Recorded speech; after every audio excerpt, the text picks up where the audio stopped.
pátria que me pariu? Quem foi a pátria que me pariu? Parece que as coisas estão mudando aqui em Brasília. Há, na atmosfera do Congresso, uma clara e palpável percepção de que o governo vem sendo enfraquecido cada vez mais. Em parte pela atuação dos deputados e senadores da oposição, mas em grande parte também responsabilizada pela própria atuação do governo, dos seus ministros, da incompetência desse governo no Rio Grande do Sul, das falas do Lula todas as vezes que ele pega o microfone. Um exemplo disso foi a gigantesca vitória que o Brasil teve ontem. Desde que Lula voltou à cena do crime, o terrorismo do MST também voltou com força total. Muito mais enfático do que antes, até para recuperar o tempo do governo Bolsonaro, onde eles não estavam mais invadindo, porque naquele período a lei prevalecia. Então nós estamos falando aí de dezenas de invasões acontecendo todos os meses em todas as regiões do Brasil. O povo do campo, que sustenta em grande parte a economia brasileira, está com medo. A produção diminuindo, pessoas não querendo investir mais na produção agrícola, porque o MST representa um grande perigo.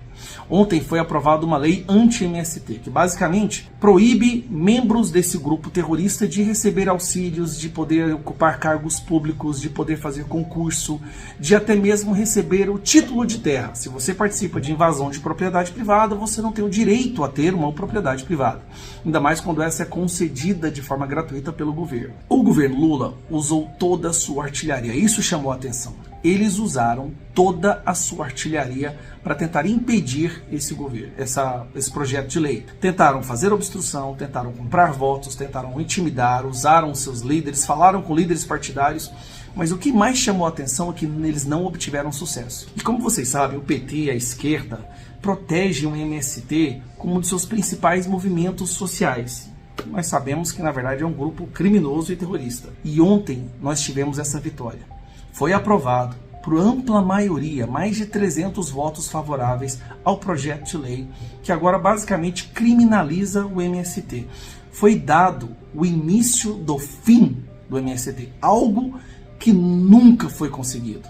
Ao longo de toda a existência do MST, há mais ou menos 40, 50 anos, nunca se chegou perto a um resultado tão contundente, tão claro de criminalização desse grupo. E isso ontem aconteceu. O que isso mostra? É um termômetro que vai muito além apenas da vitória nesse projeto de lei, que por si só foi gigantesca, mas o enfraquecimento do governo na capacidade de modular, de mobilizar e orientar os votos dentro do Congresso. Lembra que eu falo que à medida que a aprovação desse governo vai diminuindo, a rejeição vai aumentando, isso reverbera aqui dentro da Câmara dos Deputados, do Congresso em geral. Isso faz com que aqueles deputados do centro, que são muito mais vulneráveis à opinião pública, porque eles não têm uma bandeira para que carregam, eles vão se afastando do governo. E o que nós estamos vendo é esse afastamento. Uma pesquisa que acabou de sair da Quest, por exemplo, mostra que nós temos hoje dentro da Câmara dos Deputados uma maioria que percebe que esse governo está levando o Brasil para o lado errado. Essa maioria, quando percebe que o governo está indo para o lado errado, tende a se afastar do governo porque não quer ter a sua imagem associada ao fracasso que esse governo agora está representando, né, no Brasil. Então foi muito mais que uma vitória contra o MST. É uma percepção, como eu disse, clara de que esse governo está perdendo as forças aqui dentro, que não consegue mais aprovar projetos de grande relevância e não tem mais dinheiro em caixa para sequer comprar os deputados, comprar senadores. Então, nós temos aí uma possibilidade de reversão do processo de dano que esse governo tem gerado e quem sabe até mesmo já podemos contemplar a partir de agora a possibilidade desse governo não terminar mais esse mandato, que isto sim poderá salvar o nosso país. E como eu disse, às vezes, esse período da esquerda no poder novamente, de Lula no poder novamente, era necessário para que aquela parcela da população que ainda acreditava neles pudessem ter uma clara lição de que jamais se deve colocar alguém da esquerda no poder, principalmente alguém do PT, porque isso seria o retorno da corrupção, da impunidade. Nós temos agora a censura, o autoritarismo e o colapso econômico. Esse governo está marcado por situações embaraçosas. Vergonhas que talvez jamais sejam superadas no âmbito da política. Primeiro, as manifestações completamente esvaziadas, mesmo com um gasto milionário para tentar colocar algumas pessoas ali, como foi o caso de São Paulo recentemente, 1º de maio, com 1.665 pessoas. Foram tão poucas pessoas que deu para contar por cabeça. Agora eu vou te falar da vergonha que que o Lula passou hoje em Brasília. Essa é inédita. Todos os anos existe um evento que é a Marcha dos Prefeitos. Prefeitos de todas as regiões do Brasil, milhares de prefeitos, vêm para Brasília para reivindicar as suas demandas, conversar com os deputados, senadores e para serem ouvidos e conversar até mesmo com o governo, no caso o prefeito. Então é de praxe que há um evento onde todos compareçam e o presidente comparece também para poder falar algumas palavras para os prefeitos do Brasil. E eu repito, os prefeitos do Brasil. Lembrando que o primeiro grupo a ir para as ruas se manifestar contra esse governo foram justamente os prefeitos da região Nordeste, depois que assim que chegou na presidência, Lula basicamente cortou o destino de verba para as prefeituras. Prefeituras faliram, tiveram que demitir, até água e luz foram cortadas de algumas prefeituras. Pois bem, vem os prefeitos para cá agora e vão para esse evento. E olha o que acontece no evento quando Lula sobe ao palco. Lula é vaiado pela maioria dos prefeitos.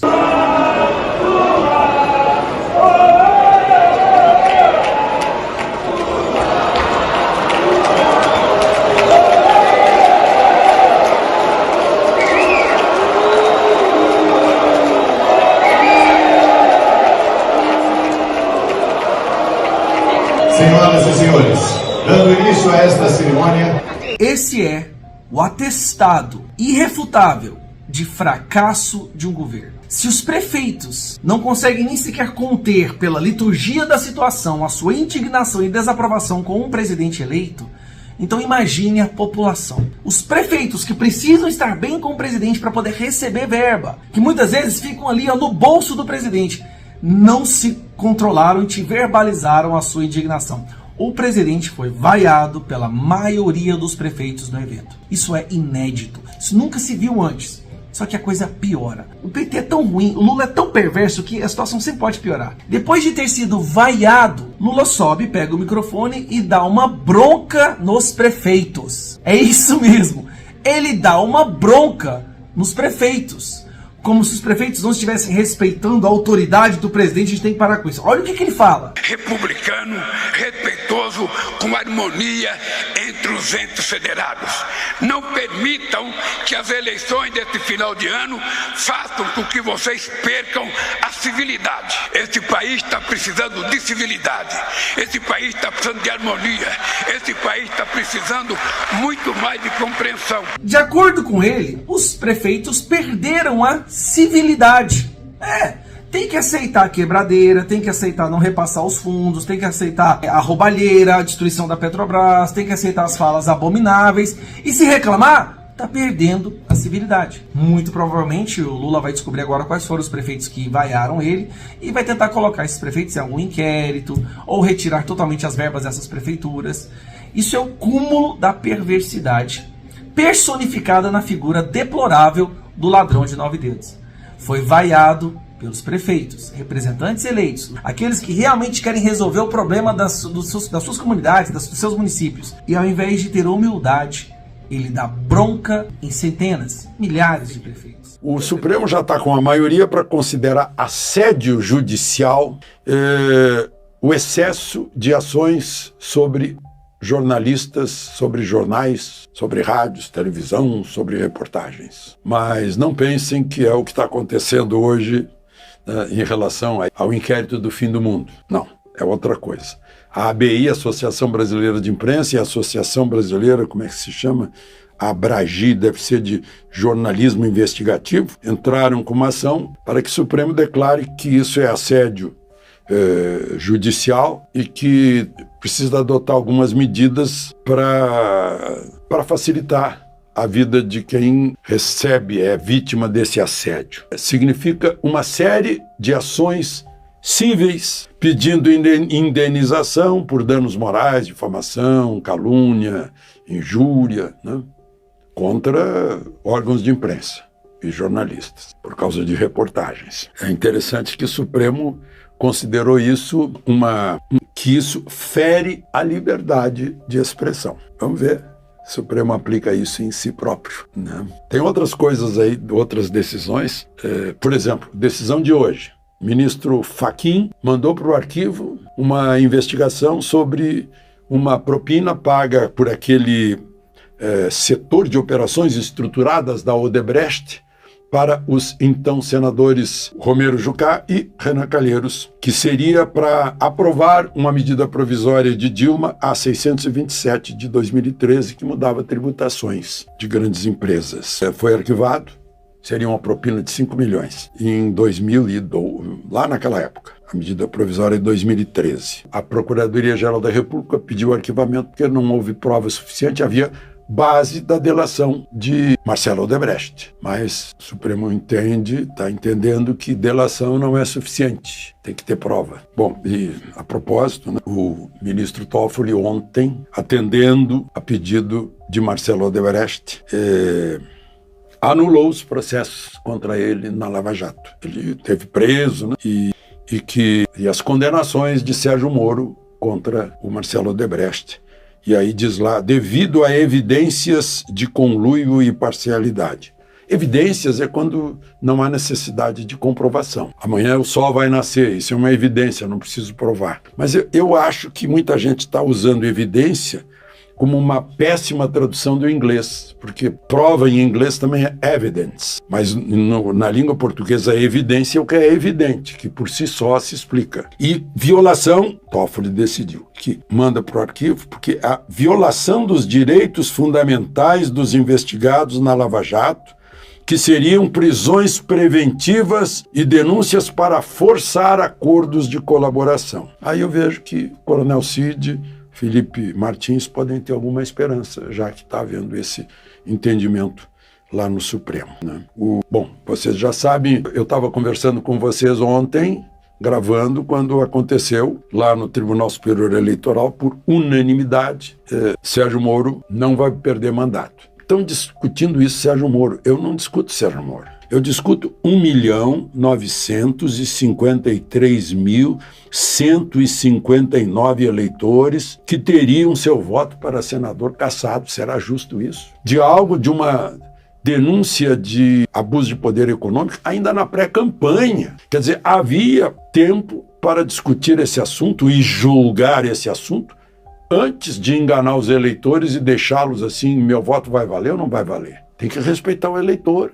Porque o eleitor é a fonte do poder, é o sujeito que paga imposto e que sustenta todos os poderes brasileiros, inclusive o judiciário e a justiça eleitoral. Essas coisas têm que ser decididas antes da eleição. Não pode ser candidato. E foi por unanimidade. Uma unanimidade é algo assim que traz também um entendimento, né? Que houve um entendimento sem nenhum desacordo. 1.953.159 eleitores esperando para saber se seu voto iria valer ou não. Foram 21 recursos. PL, PT, uma aliança do PT, do PV e do PCdoB. Aí nessa questão de Moro. Lá no Tribunal Regional do Paraná tinha sido 5-2. Também a mesma coisa.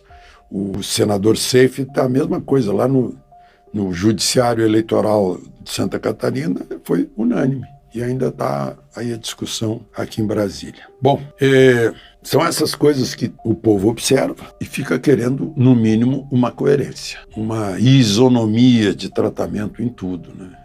Ontem eu falei do sujeito que botou a bomba lá, isso é um terrorista. O sujeito já está de semiaberto.